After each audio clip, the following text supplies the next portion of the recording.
नमस्कार दोस्तों, मैं हूं दिनेश के वोरा। आप सबका स्वागत है न्यूज टाइम एसटीएस न्यूज के इस लाइव अंक में।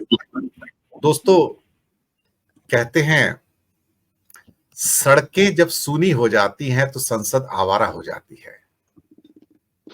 भारतीय राजनीति के एक बड़े लेजेंड राम मनोहर लोहिया ने ये शब्द कहे थे, और जब हम इन शब्दों को अपने सामने साकार होता हुआ देखते हैं तो हम सोचते हैं कि जिन्होंने ये बातें कही थी, ये शब्द कहे थे, कितने महान होंगे कि वो भविष्य में झांक कर देख सकते थे।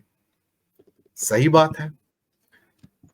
3 कानून जो न्याय से संबंधित थे, यानी कि नया आईपीसी, नया सीआरपीसी और नया इंडियन एविडेंस एक्ट, अब उसके जो नए नए नामकरण किए गए तो कई बार बोलने में भी दिक्कत होती है कि उनके नाम असली हैं क्या, तो इसलिए पुराने नामों से बुलाना ज्यादा अच्छा है। प्लस टेलीग्राफिक एक्ट, ये 4 आइकॉनिक लॉज जब पास करवाने थे तो संसद से 150 मेंबर के करीब निलंबित कर दिए गए ताकि कोई व्यक्ति आवाज ना उठा सके।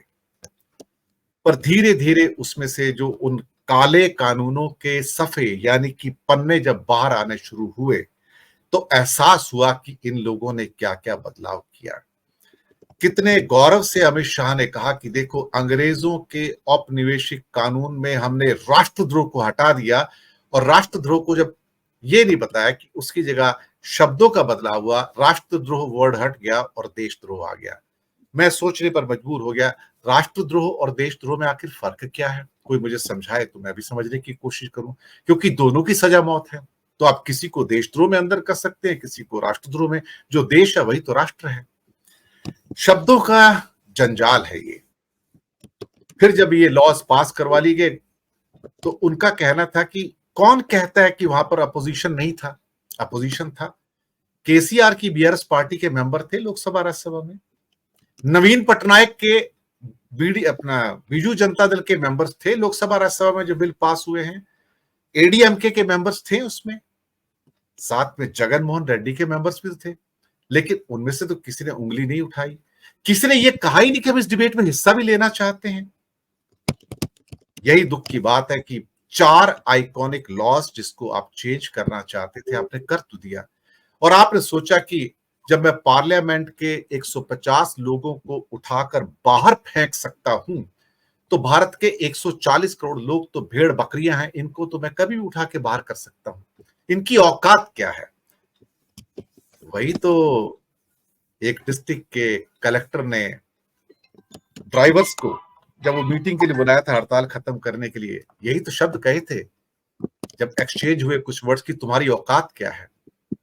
और ड्राइवर ने सिर्फ इतना ही कहा था कि सर, लड़ाई तो यही है ना कि हमारी औकात क्या है। आप सही कह रहे हैं कलेक्टर साहब, हमारी औकात ही कुछ नहीं है। शायद यही पर मुझे लगता है कि कलेक्टर चौंक गए, क्योंकि यही शब्द उल्टा पड़ा कि तुम्हारी औकात क्या है। दरअसल ये शब्द कलेक्टर के शब्द नहीं थे, ये शब्द मोदी सत्ता के अहंकार के शब्द थे। और ये शब्द ड्राइवर के लिए नहीं थे, ये शब्द 140 करोड़ लोगों के लिए थे कि तुम्हारी औकात क्या है। ईश्वर का लबादा ओढ़े फरीबी दलों को जनता को बताना जरूरी है कि जो सत्ताधीश है उनकी औकात क्या है। दरअसल सिर्फ 2 दिन पहिए क्या जाम हो गए, सरकार घुटनों पे आ गई। ये सब चीजें हैं इसके अंदर। कहीं ना कहीं ये चीजें आंदोलित करती हैं। और फिर वो राम मनोहर लोहिया की कहानी वापस आती है, शब्द वापस आते हैं। सड़कें जब सूनी हो जाए तो संसद आवारा हो जाती है, और सड़कें जब बस जाए, और 2 दिन को बसी, राजमहल हिल गए, राजमहल की चूड़े हिलनी शुरू हो गई। यही तो हम चाहते हैं कि लोग आंदोलित हों और अपने अधिकारों के लिए लड़े, चुप होकर ना बैठे। यही सब्जेक्ट है हमारा। बातचीत करने के लिए अनुमा आचार्य जी, राकेश अचल जी, विवेक देशपांडे जी, आप तीनों का बहुत बहुत स्वागत है। सबसे पहले अनुमा जी आपके पास ही आता हूँ। आप तीनों को नव वर्ष की शुभकामनाएं। हमारे दर्शकों को जो पहली बार आज जुड़ रहे हैं उन सबको नए वर्ष की मंगल कामनाएं। और इन्हीं मंगल कामनाओं के साथ मैं प्रार्थना करूंगा अनुमा जी से कि वो हमारी इस बात के ऊपर टिप्पणी रखें कि अल्टीमेटली हमारी औकात क्या है। वही गरीब किसान, गरीब मजदूर, मजदूर ही तो है, ड्राइवर हैं, बिना पढ़े लिखे हैं, चौथी छठी पास हैं, क्लीनर्स हैं, क्या करेंगे? मजदूर ही तो हैं। लेकिन किसान और मजदूर जो जो होते हैं, वही तो सरकार को बता सकते हैं कि सरकार को कि तुम्हारी औकात क्या है। हनुमा जी। आप सभी को नववर्ष की शुभकामनाएं। और तुलसीदास जी के रामायण में एक उदाहरण है, एक दोहा है, अस नहीं को जन्मा जग माही, प्रभुता पाई जाहि मद नाही। आज तक दुनिया में ऐसा कोई पैदा ही नहीं हुआ जिसको बहुत ताकत मिल जाए तो वो घमंडी ना हो जाए। और ऐसा ही जिस बात से आपने शुरुआत की, शाहजहाँपुर के कलेक्टर किशोर कान्याल के बारे में, उन्होंने बाद में सफाई दी। औकात तो पूछ रहे थे, पर जब 48 घंटे में औकात समझ में आ गई, जब 2000 पेट्रोल पंप से पेट्रोल डीजल खत्म हो गया, जब सब्जियां, फल, दूध, सीमेंट, गाड़ियां, सरिया सबकी आवाजाही में रुकावट हो गई, जब राजस्थान में पुलिस के ऊपर आक्रमण हो गया और डंडे चलाने पड़ गए, जब पूरे देश के आवागमन के लिए इसमें इसमें रुकावट आई, क्योंकि मध्य प्रदेश से अधिकांश ट्रक निकलते हैं, आपको कहीं से कहीं जाना हो मध्य प्रदेश आपको क्रॉस करना पड़ता है। तब जबलपुर हाईकोर्ट ने सरकार से कहा कि इस मुद्दे को जल्दी से जल्दी सुलझाइए, और 48 घंटे के अंदर उस कानून पर रोक लग गई। याद रखिएगा, रोक लगी है। जैसे ही मोदी सरकार को एक बार और बहुमत मिला, तो फिर किसी की परवाह नहीं करना है उन्होंने, फिर ये कानून आगे लेकर आएंगे। लेकिन सबसे पहली बात हम ये समझें कि जितने स्टेक होल्डर्स थे उनके बारे में भी बात कर लेते हैं। सत्ता पक्ष ने 150 के करीब सांसदों को बाहर निकालकर बिना चर्चा के ये बिल पास किया। चलिए हम ये मान लेते कि इन्होंने शायद मोटर एसोसिएशन से या ट्रांसपोर्ट एसोसिएशन से बात की होती, तो वो भी तो नहीं हुआ। अगर पहले कानून था कि 2 साल की सजा होगी, तो उसमें प्रॉब्लम प्रॉब्लम क्या थी? भाई, अगर एक ट्रक वाला है, उसके पास 7 लाख रुपए देने को होते तो वो ट्रक चला रहा होता।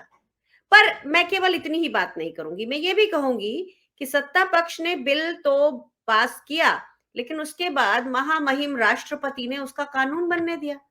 अब महामहिम राष्ट्रपति, जो कि सेनाओं की सुप्रीम कमांडर है, उनके बारे में ये कहते हुए बड़ी तकलीफ होती है कि आदिवासी पहली महिला राष्ट्रपति का एहसान ढोते हुए वो ना मणिपुर पे बोलती हैं, ना बनारस हिंदू यूनिवर्सिटी की जब एक छात्रा के साथ बीजेपी के पदाधिकारी बलात्कार करते हैं और उस घटना को छुपा लिया जाता है कि दीपोत्सव मनाया जा सके, तब भी नहीं बोलती। हमारी महामहिम राष्ट्रपति सिर्फ एक बोझ और एहसान के तले दबी हुई किसी भी बात पे कुछ नहीं कहती, जैसा सरकार कहती है वो उसे साइन करती जाती है। और एक स्टेक होल्डर हम भी हैं जो विक्टिम होंगे। लेकिन एक बात हमें समझना चाहिए कि जब जो सबसे बड़ी गाड़ी होती है, दोष उसी का माना जाता है। आप देखिए, इतने बड़े बड़े हाई स्पीड हाईवे निकाल दिए गए हैं जिसमें 100 किलोमीटर की स्पीड जो है वो चलेगी, लेकिन एक गांव से दूसरे गांव के बीच में जो आने जाने का रिश्ता था, जो सड़क के पार का रिश्ता था, उसके लिए क्या 3 से 4 ऐसे जगह बनाए जिससे कि गांव वाले इस गांव वाले उस गांव वाले में जा सके। उस गांव में किसी का गांव इधर होता है, खेत दूसरी तरफ होता है, तो आपने और हमने देखा है, खास तौर पे अगर आप देहरादून की तरफ चले जाइए, तो जो एक ट्रैक्टर होता है जिसके ऊपर ओवर साइज्ड या तो पूल वो होते हैं, घास के पूले होते हैं, या उनके ऊपर बहुत सारा अनाज रखा होता है, और ओवर साइज होते हैं, ट्रैक्टर का साइज जितना है उसका कम से कम 10 गुना साइज का उसके ऊपर लोड होता है, और वो उल्टे साइड से आते हैं, और अचानक हम घबरा जाते हैं कि स्पीड से जाते हुए अरे ये क्या हो गया। तो गलतियां दोनों तरफ से होती हैं, लेकिन ट्रक ड्राइवर जो हैं उनके ऊपर सारा ये ठीकरा फोड़ा जा रहा है। ट्रक के मालिक के ऊपर क्यों नहीं भाई? ट्रक का मालिक थर्ड पार्टी इंश्योरेंस क्यों नहीं कराता? इसलिए नहीं क्योंकि मोदी सरकार हमेशा कॉर्पोरेट की तरफ होती है। वो इसीलिए कॉर्पोरेट को कोई पीड़ा नहीं देना चाहती, कोई तकलीफ नहीं देना चाहती, सारा ठीकरा वो ट्रक ड्राइवर्स के ऊपर करना चाहती है, और फिर औकात दिखा दी गई।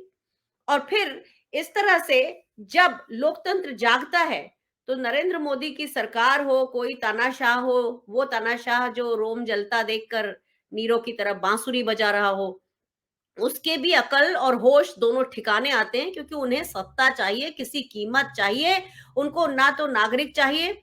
और आखिरी बात, इस समय की आखिरी बात, कि आप खुद एक रेवेन्यू सर्विस के अधिकारी रहे हैं। आपके ऊपर अगर कोई टोका टोकी करता था, तो ऐसा तो लगता होगा अरे मुझे इसलिए करना है, आपकी जवाबदेही की सर्विस थी। मेरी जवाबदेही की सर्विस थी। आज कलेक्टर्स से कोई जवाबदेही नहीं होती, वो अपने लोगों के साथ कुछ भी कर सकते हैं और इसीलिए कलेक्टर्स जो है वो सरकार की तरफ है या पूरा आमला सरकार की तरफ है, क्योंकि जवाबदेही उनसे नहीं मांगी जाती, उनको कोई सजा नहीं होती, इसीलिए उनका अहंकार सत्ता की तरफ बढ़ रहा है। और जब ऐसी कोई घटना प्रकाश में आती है तो नेता कहते हैं ये हमने नहीं कहा, ये कलेक्टर ने कहा, उसको निलंबित कर देते हैं थोड़े समय के लिए। तो ये पूरी तरह से देश के लोकतंत्र को शासकों ने कब्जे में ले रखा है, चाहे वो शासक नेता हो, चाहे वो शासक कलेक्टर हो।